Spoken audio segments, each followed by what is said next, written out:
Hello friends, હું છું અલ્પા ને આજે આપણે એક સરસ મજાના નવી રીતે ઢોકળા બનાવીશું, ગ્લાસમાં બનાવીશું.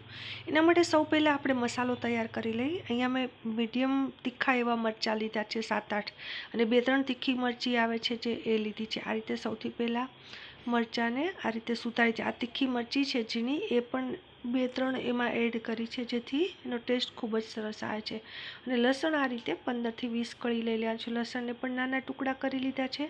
થોડું લસણ આપણે સાઈડ પર રાખીશું અને બાકીનું લસણ આપણે આ રીતે કોઈપણ ખાંડની દસ્તામાં આ રીતે ખાંડી લેવાનું છે. આપણે એને મિક્સરમાં નથી કર્યું કારણ કે એનો ક્રન્ચી ટેસ્ટ આપણને ઢોકળામાં ખૂબ જ સરસ આ રીતે આપે છે. તો હવે આ ખાંડની દસ્તામાં આપણે જે મરચાં અને લસણ અને અહીંયા આદું પણ તમે એડ કરી શકો છો અને આ રીતે આપણે એને ખાંડી લેવાનું છે. આપણે એકદમ ઝીણું નથી ખાંડવાનું, સહેજ અધકચરું એવું રાખવાનું છે જેથી એનો ટેસ્ટ ખૂબ જ સરસ આવે. હવે આપણે જે મોલ્ડમાં, જે ગ્લાસમાં આપણે ઢોકળા બનાવવાના છે એમાં આ રીતે આપણે તેલ વડે ગ્રીસ કરી લેવાના છે. અહીંયા મેં સિંગ તેલનો યુઝ કર્યો છે. ઢોકળામાં સિંગ તેલનો ખૂબ જ સરસ ટેસ્ટ લાગે છે.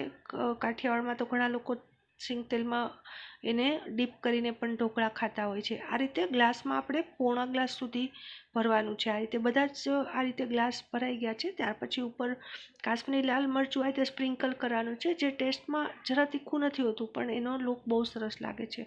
અને કોથમીરના પાન આ રીતે રાખ્યા છે. હવે મેં અહીંયા એક મોટું તપેલું લીધું છે. કોઈ પણ સ્ટેન્ડ લેવાનું છે અને અહીંયા આ રીતે પ્લેટ અથવા તો કાણાવાળી પ્લેટ હોય તો વધારે સારું, તો જલ્દી એ થઈ જાય છે. આ રીતે ગ્લાસ છે એને આપણે એમાં મૂકી દેવાના છે. તમે કોઈ પણ બોઇલર કે મોટું કુકર પણ યુઝ કરી શકો છો. ઉપરથી સીટી નીકાળી દેવાની. હવે એને સ્ટીમનો ચારે બાજુ આ રીતે કવર કરી લેવાનું છે જેથી સ્ટીમ બહાર ન નીકળે. 20 મિનિટ પછી આપણે આ રીતે જોઈ લેશું તો આપણા સરસ મજાના ઢોકળા આ રીતે તૈયાર છે. ગ્લાસ આખા ઉપર સુધી ભરાઈ ગયા છે. આ રીતે ફ્રેન્ડ્સ તમે જોઈ શકો છો. હવે આપણે એને છરીએથી આ રીતે આજુબાજુ આ રીતે એમાં આ રીતે કરી લેવાનું છે જેથી એની એર બધી નીકળી જાય. ઠંડુ પડી જાય પછી આ રીતે ગ્લાસને આપણે કોઈ પણ વાસણમાં આ રીતે ઊંધા પાડીશું તો તમે જોઈ શકો છો કે સરસ મજાના ઢોકળા તૈયાર છે. આ જ રીતે આપણે બીજી વખત સેમ પ્રોસેસ કરવાની છે અને આ રીતે તમે બહુ જ ઓછી વારમાં તમે ઢગલાબંધ ઢોકળા બનાવી શકો છો અને લાઈવ તમે જમવા બેઠા હોય તમારા ફેમિલી મેમ્બર્સ તો તમે એને સર્વ કરી શકો છો.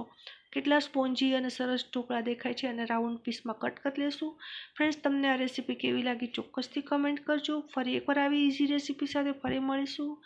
તમારા બધાનો ખૂબ ખૂબ આભાર. Thank you.